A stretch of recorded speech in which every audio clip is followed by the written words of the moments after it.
Hey everyone that's just joined us. Obviously just waiting for a few more attendees to be joining the session, and we'll be getting kicked off in just a moment.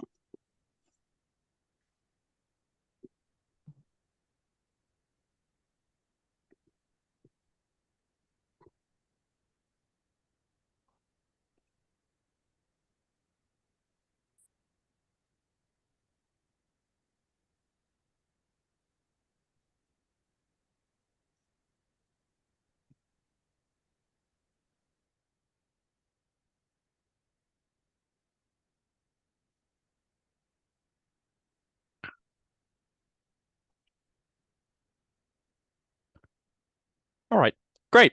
Well, thank you, everyone, for joining us. I guess first of all, good afternoon, good morning, from wherever you are tuning in from. So this is the latest Reuters event supply chain webinar. My name is Oliver. Obviously from over here at Reuters on the supply chain team, and I am joined by an absolutely stellar lineup of speakers. And we're going to be discussing today winning with transportation visibility, unlocking the next stage of value and opportunity. Without further ado, I would like to introduce you to our speaker lineup.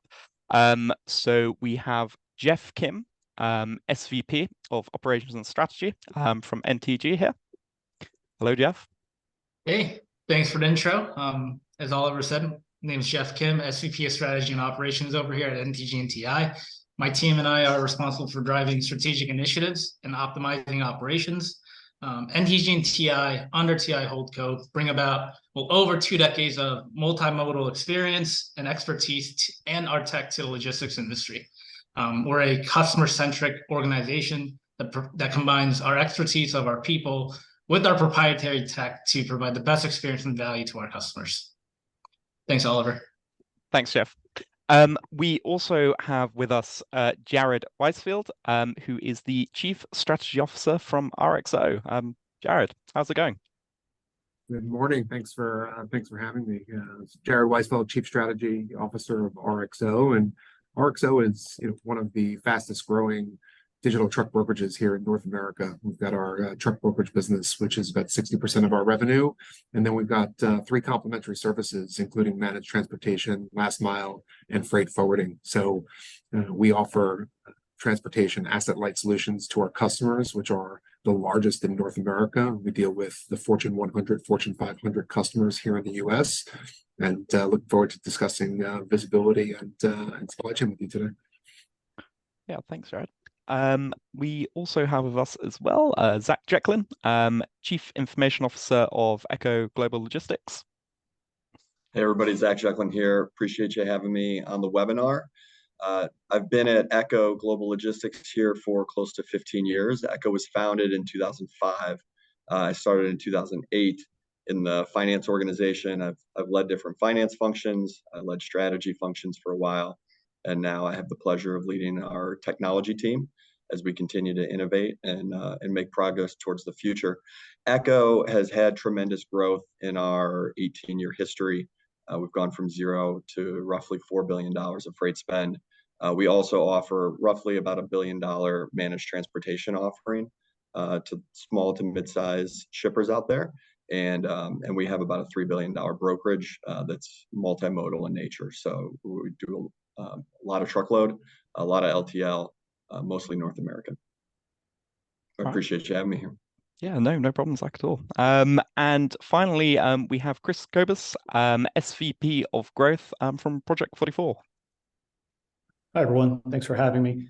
Chris Kobus, as mentioned, SVP of Growth here at Project 44. Project 44 is a supply chain visibility platform really focused on digitizing supply chain execution for our customers and ultimately adding velocity to our customer supply chain. We have the biggest, most powerful brands in the world and very focused on the customer in terms of helping them manage and execute their supply chain in the most efficient and effective way to ultimately optimize and improve their end customer experience and ultimately to drive growth in their organizations. So look forward to this. Look forward to the session.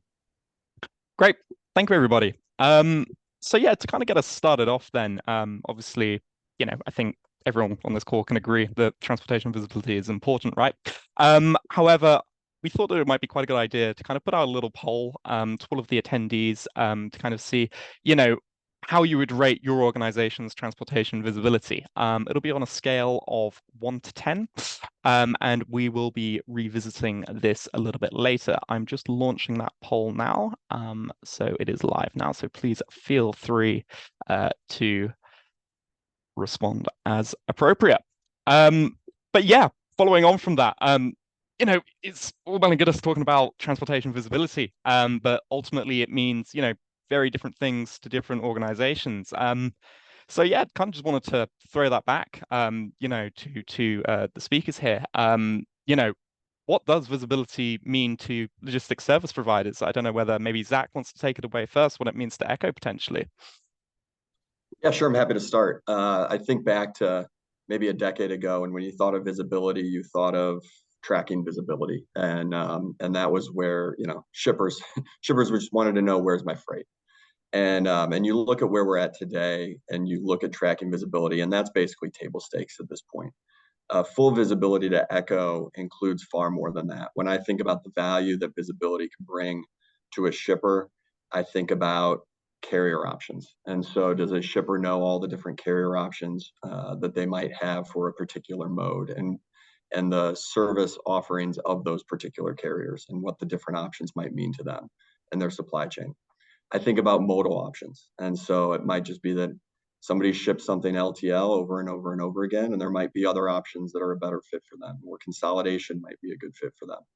And so the ability to optimize around modes and provide that visibility to a shipper, I think adds tremendous value. And then this is more from our managed transportation perspective, but visibility into their supply chains operating, whether or not it's operating efficiently. And that's something that within in particular our managed transportation unit, we focus on really adding value to that shipper base that's outsourcing their entire transportation network to us. We want to make sure that end to end their supply chain is operating efficiently, and bring them options to the table so that they have visibility into that. When I think about the carrier side, again, it's not just where's the truck. It's what freight do we have in our network. And so with the ability of connecting to our APIs or using our digital platforms, a carrier can now know every piece of freight that's in our network from a truckload perspective at any time. And they can find the right piece of freight that's right for what their needs are. And I think that's really powerful to a carrier. Whether or not we're offering a competitive price, visibility around price is far and away better than where it has been in the past.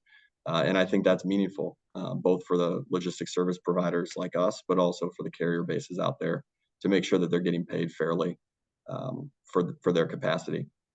And then finally, also from a carrier perspective, is the network optimized as best that it can be?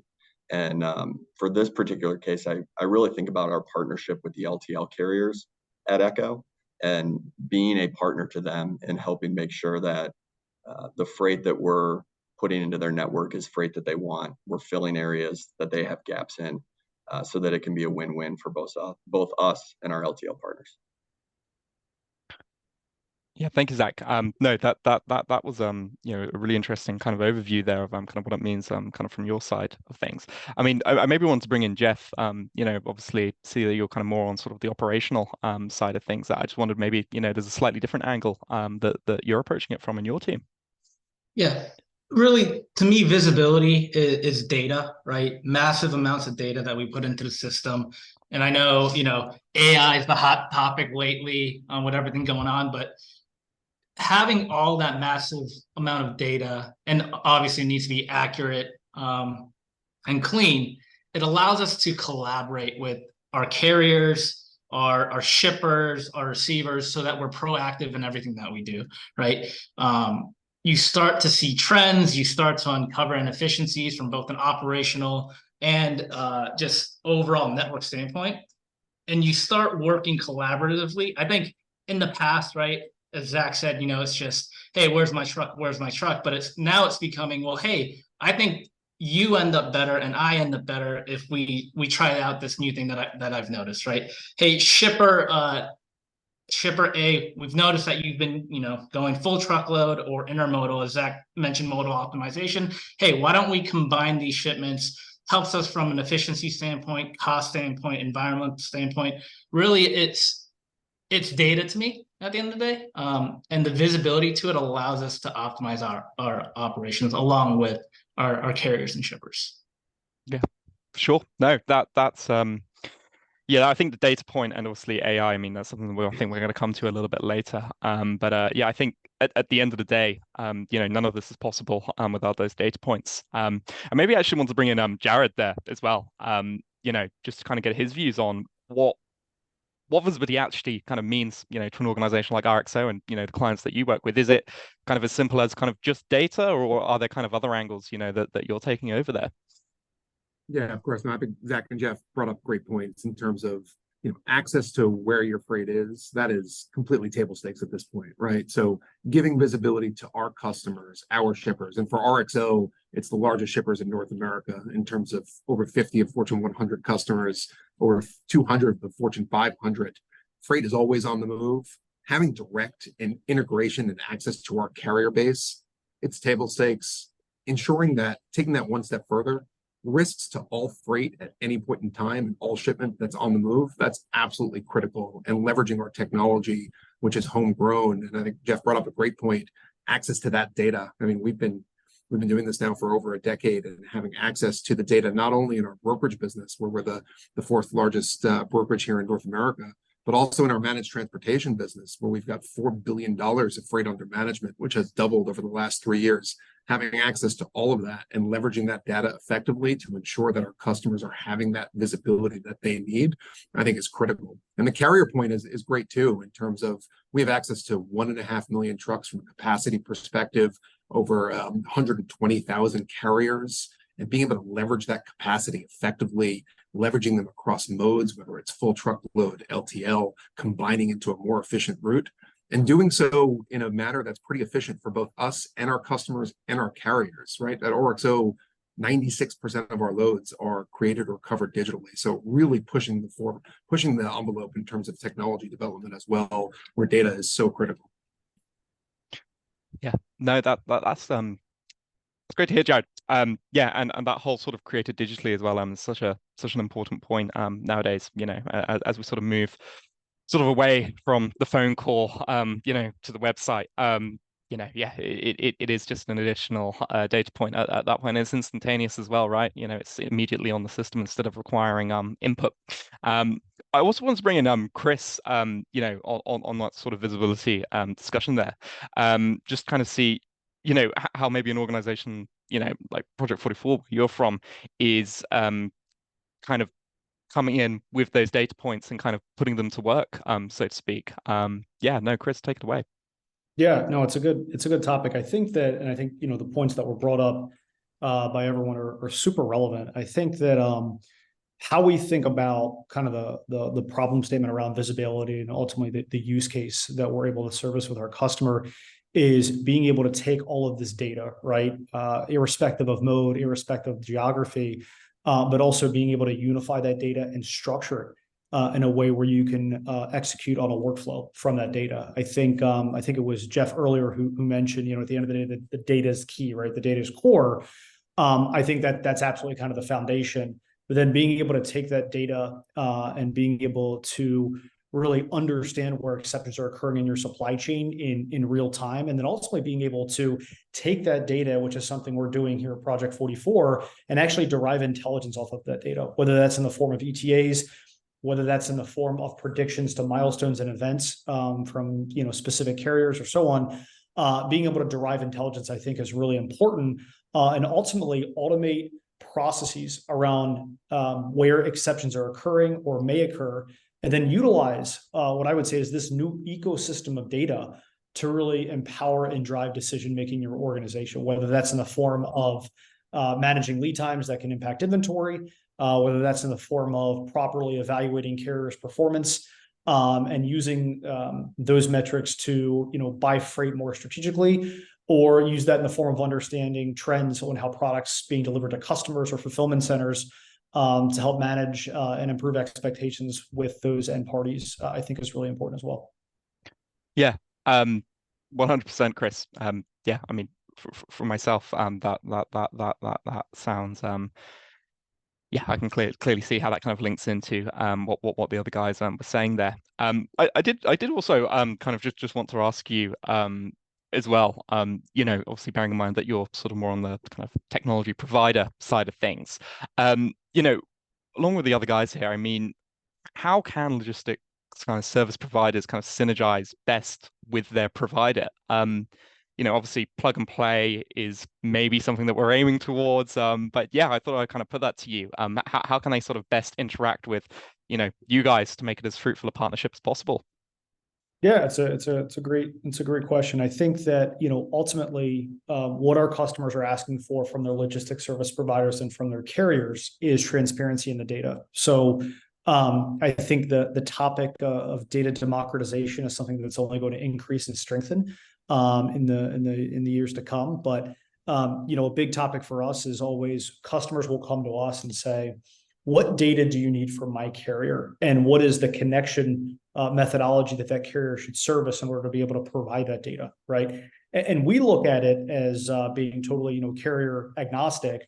We tell the customer, here's how you're going to be able to unlock those optimal use cases that I mentioned earlier, right? In terms of whether it's milestones, whether it's connection methods. Obviously, we're at Project 44, we're a very API first company.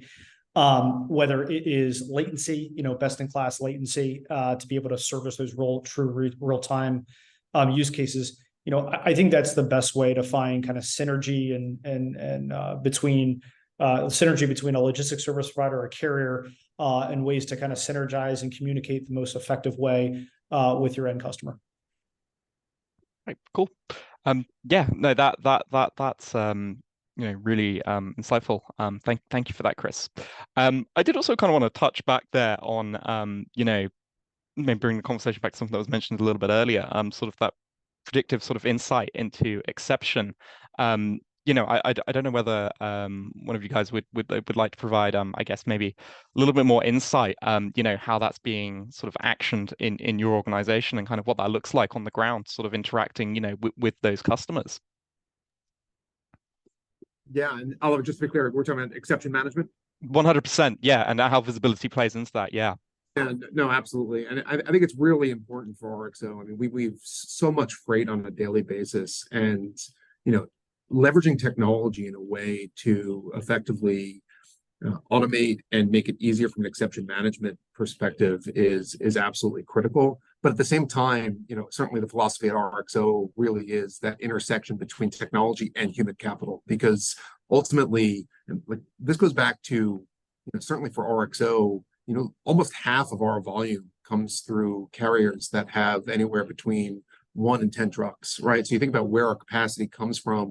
Certainly, they're going to leverage technology, but there's also that element where many of our carriers want to speak to someone on the other side, right? So ensuring that we've got the best-in-class technology that can facilitate exception management, while at the same time ensuring that there's a carrier representative there on the other side to help ensure that if there's a problem, we're there to fix it. So I think it's a really important point, and I think it speaks to the fact that ultimately, to run a truly effective brokerage, you need to leverage people and technology in a pretty efficient way.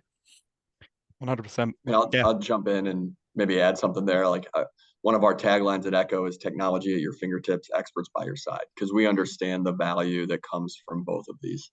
And when we think about exception management, there's two components to it. There's one, which is how can, having visibility into data is worthless if it's just mounds and mounds and mounds of data that you can't do anything with. And so what we try to make sure that we're leveraging the technology for and the AI is understanding where those exceptions are occurring, understanding what needs to be bubbled up, and then where does it need to be bubbled up to. We have plenty of exception management that goes to our sales and our operations staff so that they can do something on their end, maybe before a shipper or a carrier ever even has to know that there's a problem.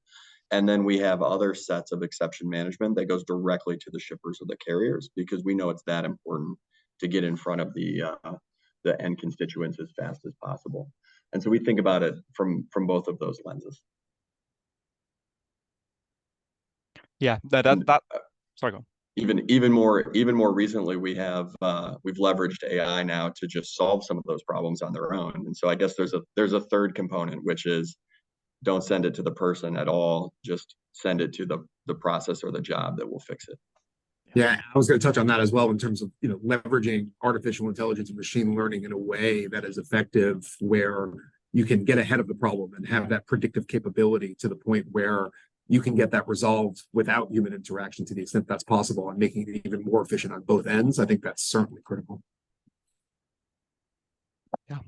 All right, cool. And I guess maybe just to pass it over to just kind of Jeff once again, so on that sort of AI angle with sort of exception handling. I mean, how does that look, I guess, kind of from an operational standpoint? Kind of from your angle. Yeah, really. So being both brokerage and managed trans with TI and NTG, it really depends on our audience, right? Sure. From the managed trans standpoint, right? It's anomaly detection, automated decision making, just like Jared and Zach mentioned. It's really the way that we look at it is we are our customer's transportation division, right? Anything that happens to our customer has an impact. And what I think some people forget is our customers have customers. So understanding how one domino falling impacts the entire chain is extremely important. And by using AI to understand, hey, what's it going to do to that vendor? What's it going to do to that supplier, that retailer? Is it going to cause a stock out? To us, making sure the customer is aware before their customers are aware is critical to us. So it's really the sharing of that data. And then once you start looking at it, gathering it, aggregating it, you see where those bottlenecks are. You start identifying little areas where, hey, I think if we make a little tweak here, it has exponential progress and advancements in our on-time performance, on-time delivery, and ultimately, our customer satisfaction. Yeah. That's super interesting. And actually, when you mentioned that sort of, the customers have customers, sort of that visibility upstream. Again, kind of, there's a question to everybody. How is that kind of being incorporated into your, I mean, if it is being incorporated into your organization at present, and how is that kind of affecting things moving forwards? I mean, I can start. For us, I think, to Jeff's point, it's more prevalent in the managed transportation world to understand the full end-to-end supply chain, including, the carrier bases and the network optimization and the warehouses and the facilities, all the way to our customers' customers. And the way that we think about that is, as many of the service offerings or APIs or integration capabilities that we offer to our customer, we most of the time have public-facing versions of that a customer's customer could log into, so that tracking updates don't just go to our shipper, they go to the end customer of that shipper, and we're comfortable with that data from a privacy perspective. We can wrap around permissions and things to those APIs, but we think about it in terms of making all of that as visible to the full life cycle. Yeah, I agree. Also, I agree with everything they're saying from a managed transportation standpoint. I'll take it one step further, just because we have a last mile business, and talk about this concept of a customer's customer, right? We are the last brand representation of our customers in people's homes, delivering big and bulky, right? RXO is the largest from a big and bulky perspective in last mile in the United States, servicing 90% of the US population within 125 miles. So we take that very seriously in terms of that brand representation, and leveraging our technology, RXO Connect, which is our proprietary homegrown platform, across not only our brokerage business, but all of our complementary services, including last mile, having that visibility of that freight going into our customers' homes, leveraging that visibility from an optimal routing guide perspective as we think about all of that, doing customer surveys, really critical. All right, excellent. And I also just want to kind of put that over to Chris as well, just kind of bring him in on that. I mean, how's Project 44 kind of with that, I guess, very much end-to-end sort of customer sort of visibility? What's sort of the angle from yourselves, kind of coming from that technology provider point of view? Yeah, I think something that's really exciting that we're going through now is, given the size of our company and our ability to service multiple different industries, whether it's folks in the LSP space, whether it's retail CPG, industrial manufacturing, and so on. is because of our customer base, we're actually starting to really identify opportunities to unlock cross-enterprise collaboration, where we'll engage with a prospective customer or a current customer, and we find that their upstream suppliers or their downstream customers or both are already customers of Project 44 and are actively subscribing to the network. So being able to do things where both parties are aligned and agreed to this, but being able to do things like unlock prepaid visibility, and that could be in the form of supplier managed freight, where the supplier is moving the freight into a customer DC, but that supplier wants to go down this journey of shared visibility with that new customer or their end customer, if you will. There's a ton of value there, and I hear from customers all the time around that can be very much a blind spot in terms of whether it's supplier inbound or another segment of their supply chain. So being able to see how other entities within their ecosystem are not only subscribing to the Project 44 network, but ultimately how they're moving product in and out of their facilities is really, really valuable. And something that I think folks have mentioned here, but also a very, very big theme in supply chain is the value is really when you go outside of your ecosystem, right? So understanding when there's going to be a material shortage X tiers upstream in your supply chain, you're in essence sort of telling the future that, hey, if that material is going to be short, that's product that is going to be built and manufactured or whatever it is that's supposed to be on the shelf in X number of months. So if you know about that now, and that's data that is outside of your ecosystem, there's a lot of value to that in terms of whether it's finding alternate supply, whether it is expediting something or so on. There's a lot of value in understanding where those exceptions are occurring upstream and really having that visibility and insights in terms of what's occurring outside of your ecosystem. Yeah, and something really interesting that you mentioned there, Chris, as well, is that shared visibility piece. Is that sort of a trend you see sort of going on now? More and more sort of companies are, I guess, not holding their cards so close to their chest and being happy to be a part of this. I mean, how does that kind of look? Yeah, it's a good point. I mean, I mentioned earlier, I think the topic of data democratization is not going anywhere, right? It's only going to sit here and increase. I think that what we have found is from a shipper perspective, there is and where I don't think we're completely there yet, where suppliers are all for sharing their data across the extended ecosystem, but we're getting there. Where I think there's real value in obviously the end consumer of that product having that, call it cross enterprise visibility. But I think the more the suppliers understand the value for them in subscribing to the network and being able to provide their end customer this extended service, the more we'll see, continued kind of compliance or participation in that exercise. I think the other thing that I would mention as well is, at the end of the day, we're a network business, as I mentioned. So having those optimal connections to not only our shipper customers, but to the carriers as well, is really, really vital. And one piece of feedback we get from customers all the time that we've actually digitized in our platform is understanding how their carriers are connected today, understanding things like latency and so on, like different metrics around how they're sharing data, but then using those as inputs in terms of how they're allocating freight, right? So if all carriers are equal when it comes to performance, looking at something like how they're connected and actually providing data has become another key attribute in terms of how our customers are buying freight. Yeah, I guess that really shows that kind of the value that the visibility kind of brings to those retailers and manufacturers, for instance. I guess kind of to the other speakers as well, I kind of wanted to kind of put that back out there. I mean, with visibility, I mean, is there kind of a particular type of customer, that's seen kind of a greater demand for visibility? Is it retailers, manufacturers, for instance, maybe e-commerce? Yeah, please. I could start. I mean, I think it's critical across all of our customer verticals. I mean, I think retail e-commerce in particular is an interesting one, which is really important one for RXO. It touches many lines of business, including brokerage and last mile, like we just talked about. But having visibility into the supply chain and being able to leverage our technology to help customers make decisions on where they need to put a factory, where they need to put a warehouse, that comes into play in a really big way. You can put manufacturing, automotive, retail, e-commerce, the list goes on. But I think that it's not going to necessarily be specific to one particular vertical. I think enabling and leveraging visibility across all the verticals that we serve is really important.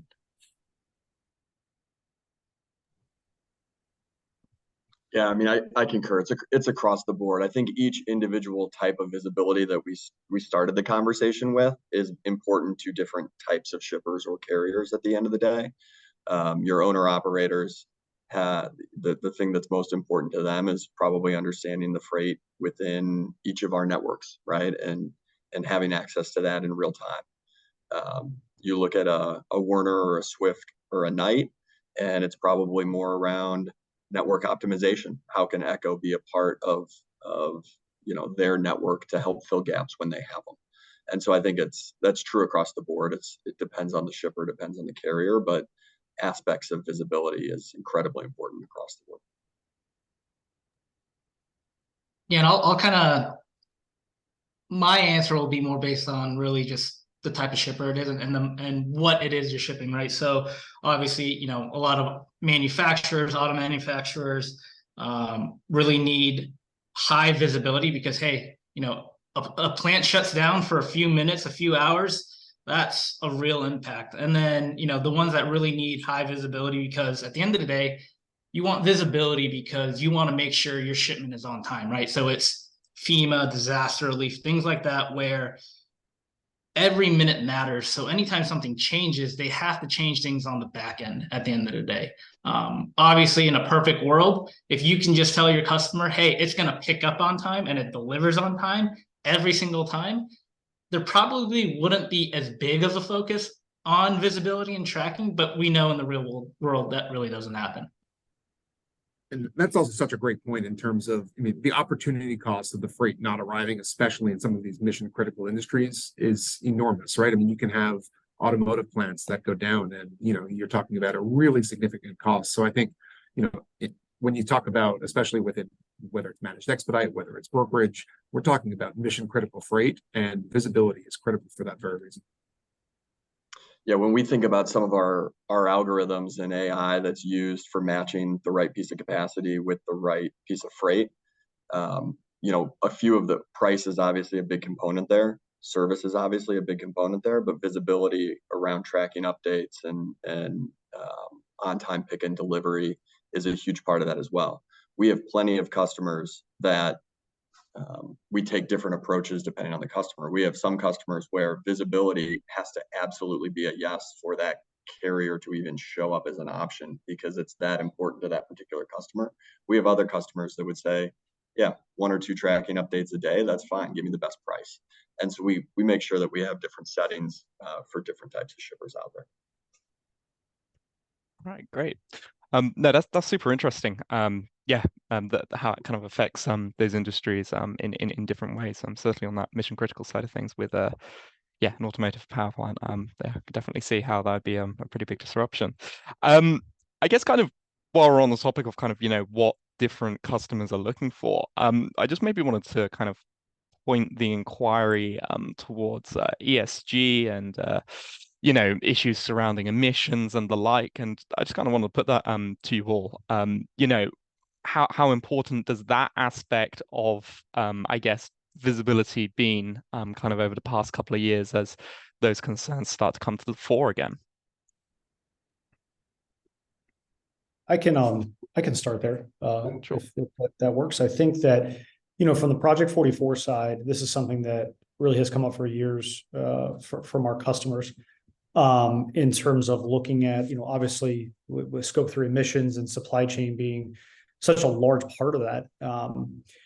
Being able to understand the movement of freight, but also being able to understand and look at this and say, hey, in addition to just dots on a map in terms of where a shipment's going to be there, are there other kind of data attributes that carriers can provide, right? Whether it's, container asset utilization or whatnot into that feed to really help support and improve decision-making when it comes to customers servicing their ESG goals and also supporting their end customer ESG goals. I think one piece of kind of market feedback and customer feedback that we've received from our customers is it's not just about their ability to service their ESG goals.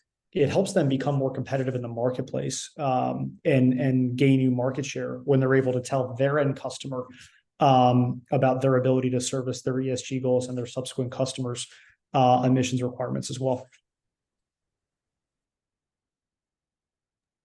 Yeah, and for RXO, I mean, one of the advantages of being able to leverage our technology so effectively is really understanding our carriers in a pretty transparent way. Where I mentioned earlier, we have access to 1.5 million trucks and 120,000 carriers, really optimizing our traffic for our shippers and doing it in a way where our system can identify when a particular carrier is going home, for instance, right? Trying to reduce the amount of empty miles and always find that backhaul route for our carriers, I think is really important in terms of reduction of emissions. So that's something that is certainly a pretty high priority here.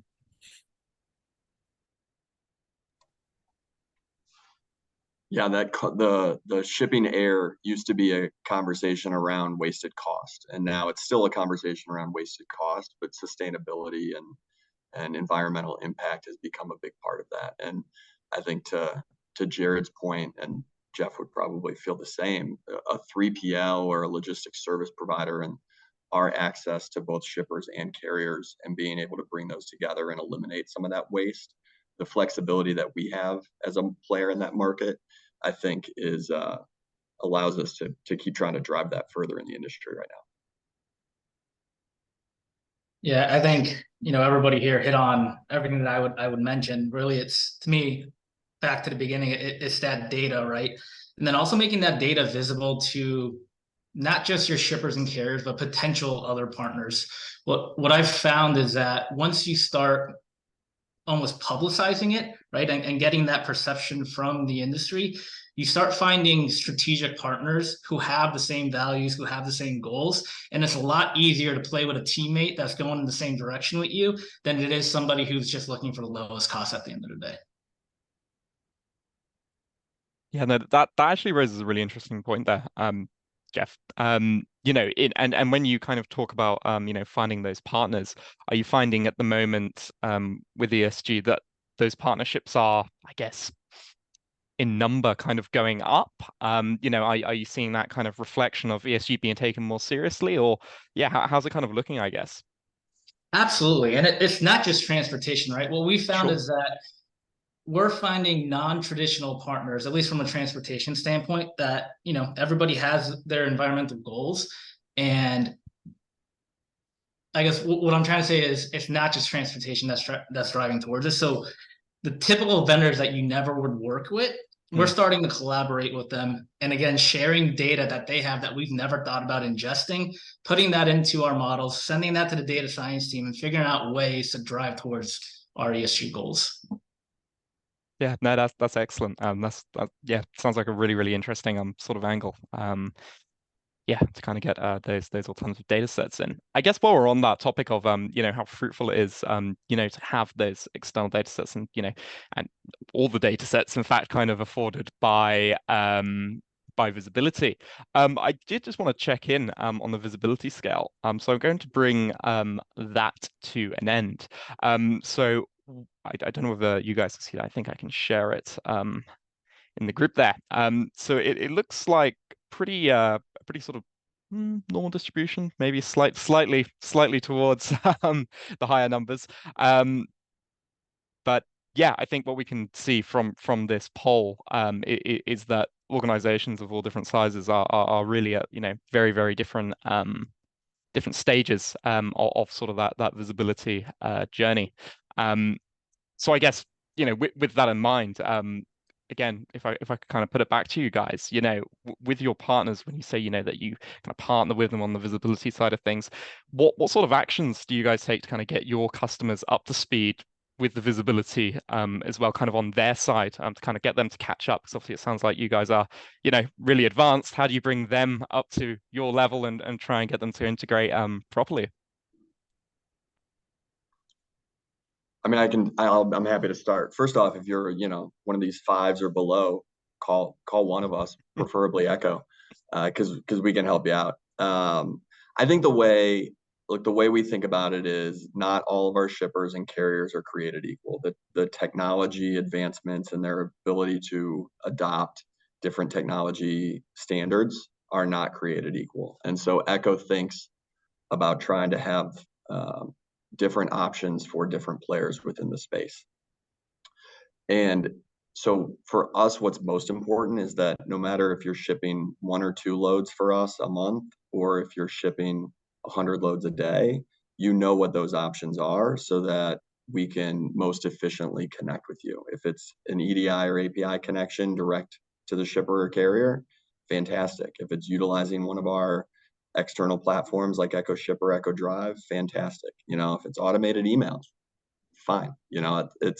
It's all valuable. We just want to make sure that it's well known to our shippers and our carriers so that they can find what's right for them. Yeah, adding on to what Zach's saying, I mean, for RXO, I mentioned the stat earlier, but I think 96% of our loads are created or covered digitally. And you think about on the created side and who our customers are in terms of the largest shippers here in North America, we've got direct API links with all of our customers. So those loads can be created digitally instantaneously, right? And then on the carrier side, we've had a significant adoption of RXO Drive, which is our mobile app, downloaded over 1 million times and growing significantly. But like I said earlier, right, we're also certainly aware of the fact that half of our volume comes from carriers that have less than 10 trucks. So, we're not necessarily trying to solve for digital as an input. It's we're trying to cover our freight for our customers in the most efficient way possible. At the same time, we're also trying to certainly increase awareness of how RXO Drive and how RXO Connect can benefit both our shippers and our carriers. But I think the end goal is similar to Zach. Ultimately, we're there to service the freight in the best way possible and leverage our technology at the same time.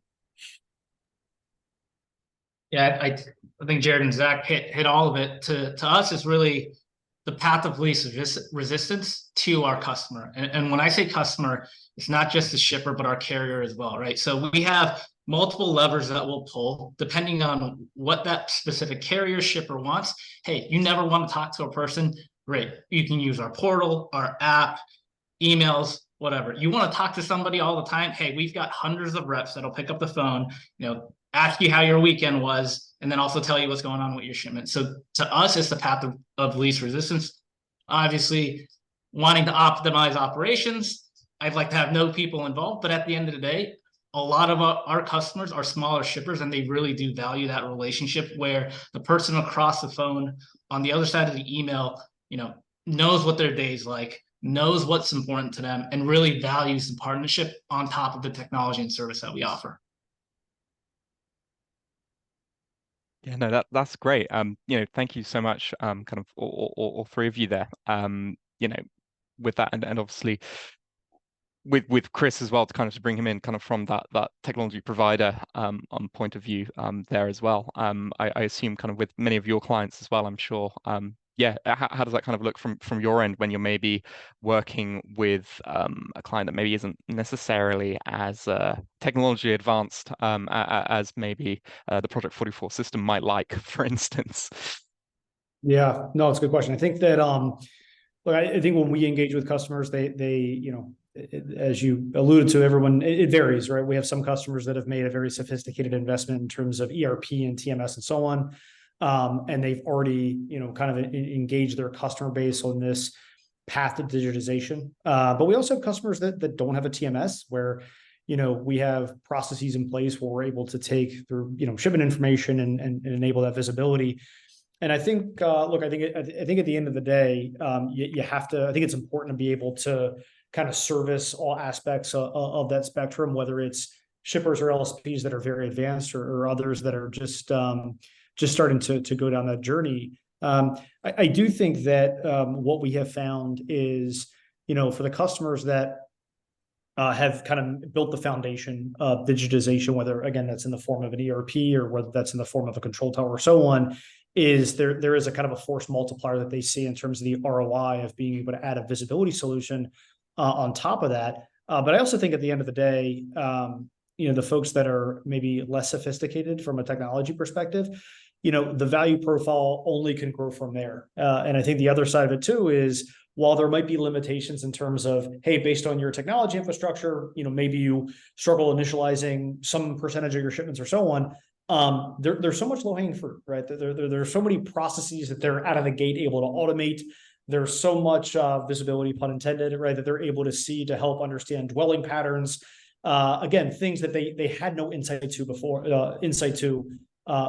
So I think it varies, but I also think it's important to make sure that we as a technology provider and ultimately a partner to our customers are making sure that we're navigating our customers down the right path, right? So not just looking at solutions that might force fit into their business, but looking at solutions that are going to have meaningful impact to their business and then when, right? So I think a lot of our customers go through the digitization journey with us, where they might partner with Project 44 to say, hey, we want to digitize over the road tracking or FTL tracking or whatever it is. But then, over time, as they're getting value and want to broaden their exposure to the technology and to digitization in general, they're booking more door to door. They're booking, more modes upstream. They want visibility to ocean shipments or visibility to other geographies where maybe they have a strong supplier base. And I think being very thoughtful in terms of how we take our customers through that journey is really, really important. Yeah, I think something that you touched on there as well, kind of with that kind of force multiplier for the value profile. I think that kind of nicely summed it up there. And I guess I'm going to put the question out here, but I assume I know the answer, which everyone's going to answer. But do you all feel that the link has been kind of shown sort of beyond reasonable doubt between visibility and revenue creation? I guess not only for yourselves, but also for your partners that you're working with as well. Yeah, how does that look? Yeah, I think it's two links, right? It's the first link is visibility to our shippers and our partners, creates a better situation for them. It allows them to focus on, if you're talking about a shipper, it allows them to focus on a core competency of being a retailer, a manufacturer, or whatever it is that they do, and not have to focus so much on transportation and supply chain. Leave that to experts like Echo and RXO and Nolan and TG, excuse me. And I think that if we're able to do that for them, then that's going to build a stronger relationship between our company and their company. They're going to see the value in that for their own profitability, and that's going to lead to more freight for us. If you look at all of us on this call, our ability to grow greater than the market over the last decade has been because we've been focusing on visibility and technology. And being a better partner to the shippers and the carriers. And so I think so yes, that link I think is clear for all of us, that the more we can focus on it, the more value that's going to be created, both with our shippers partners and as well as for us. No, I think that's exactly right in terms of, removing the stress on behalf of our customer, our shipper, and, allowing them to focus on their core competency while we go ahead and take care of their freight, leveraging our technology, doing so in an efficient manner, giving them the visibility across all of the aspects that we've been talking about over the last 50 minutes, is going to give them comfort to continuing to reward all of us more freight. And I think ultimately that is inextricably linked to revenue creation.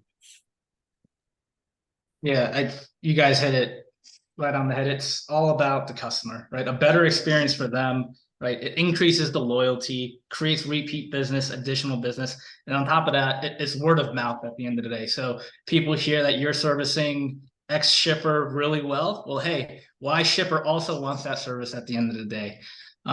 There's definitely a direct link between the two, because it's at the end of the day, it's the value that you provide to your customer.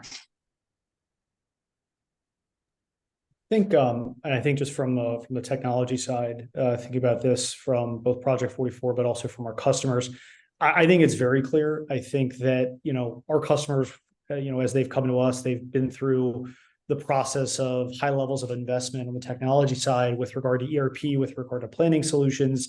And, it's the same old tale that we've all heard many, many times, which is you could have the best plan in the world. It's never going to be perfect. So your ability and ultimately your supply chain's ability to be able to not only optimize S&OP, but to be able to optimize S&OE on the execution side is vital. And I think customers view visibility solutions as just that, which is, hey, having things like knowing where freight is, having new ecosystems of data to understand trends in freight, having the visibility to things like inventory and order level information and understand inventory in motion.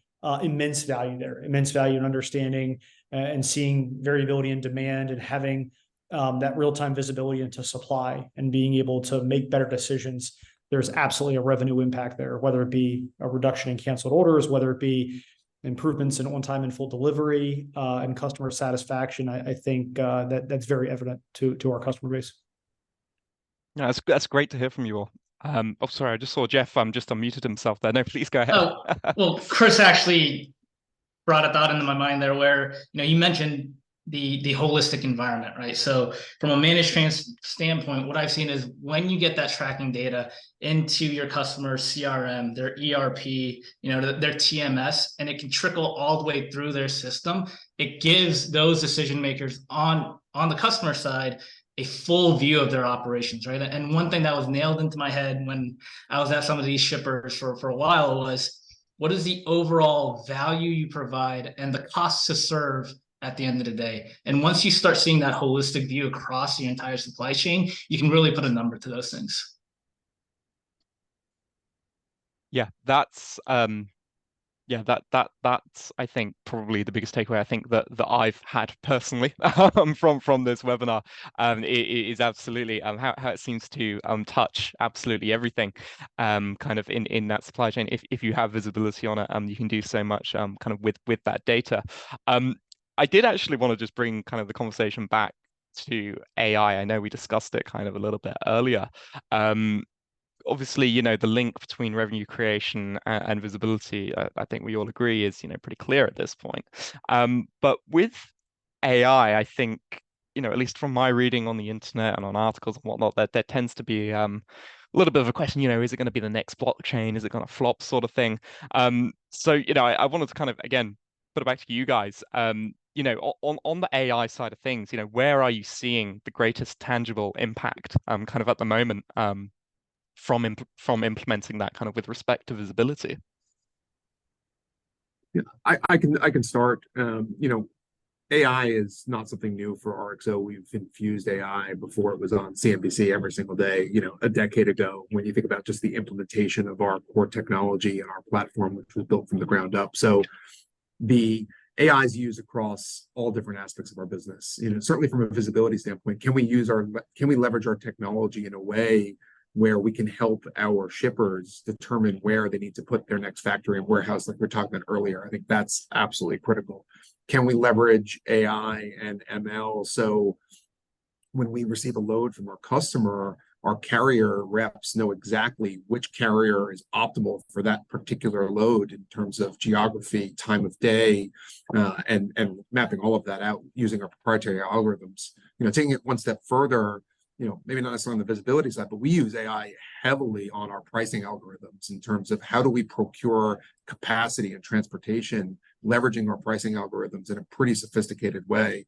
And I think longer term, generative AI is really interesting in some and potential use cases that we're considering includes everything from digital assistants. How do we think about leveraging chatbots? How do we think about, as we move down market to small to medium in business, and do so in an efficient way, and leveraging Gen AI to automate the entire process for loads that are coming onto our system? So I think the ability to leverage AI, especially generative AI for future revenue opportunities, expanding total addressable markets, improving internal productivity, I think there are a significant amount of implications.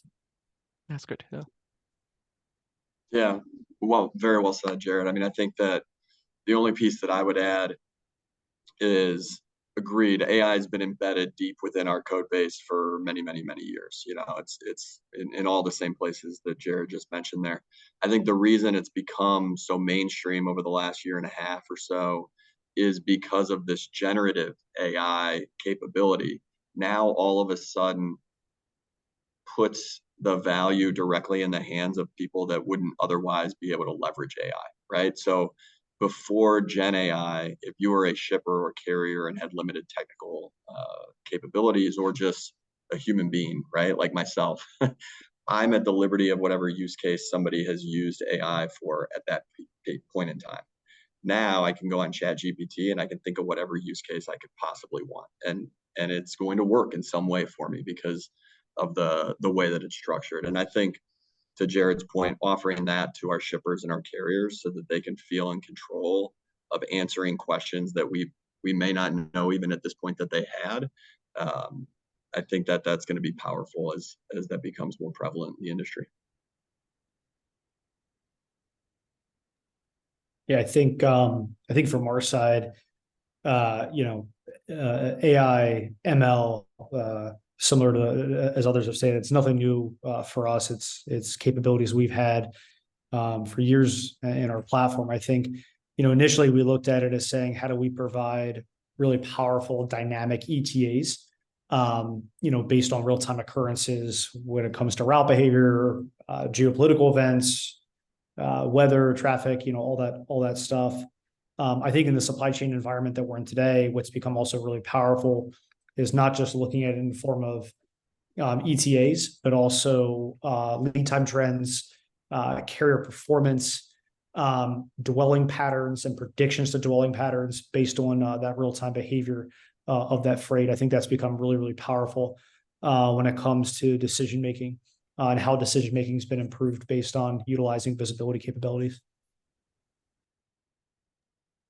Yeah, again, you guys hit it all right on the head and nail, but to me, it is putting that AI into the hands of your daily operators as just a tool in their tool set at the end of the day, right? We've all had NLP, we've all had route optimization, et cetera, but that wasn't something that a new employee created and started using on their own, right? You have a project, you roll it out, et cetera. Now AI has become a much more accessible tool for your day-to-day operators. And sometimes it's not even just enhancing your operators, but it's completely removing redundant and easily automated things out of their hands so that we can use their time that's better served doing the more complex tasks throughout their day at the end of the day.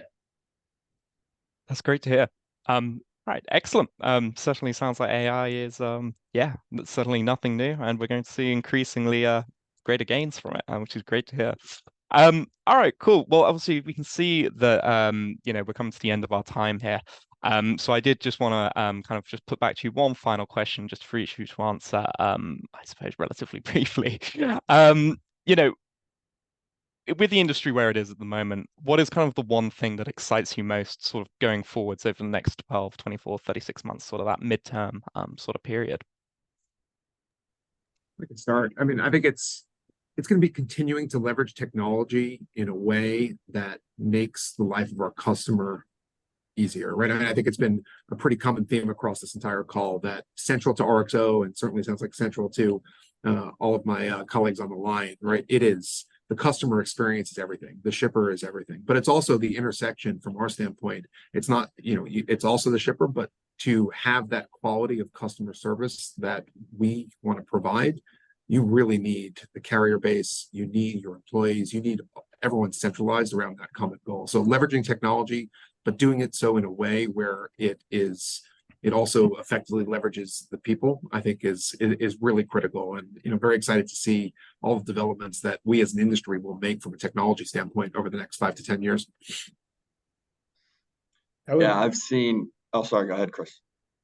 Oh, sorry. I would add to Jared's point. I agree, Jared, with everything you said. And one point I would add is I think the thing that's most exciting for us, kind of from a technology provider perspective, is just based on where the market is from a capacity point of view, and variability in the supply chains, not as obviously as high as it was a year ago or so.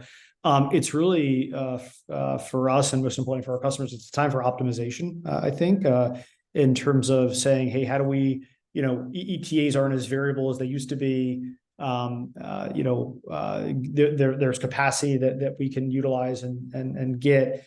How do we utilize the capabilities provided by visibility to really refresh our approach to how our supply chain is structured, right? Whether that is pursuing strategic endeavors around doing things like getting outside of the enterprise and unlocking cross enterprise visibility, whether it's doing things like launching new suppliers or introducing new carriers.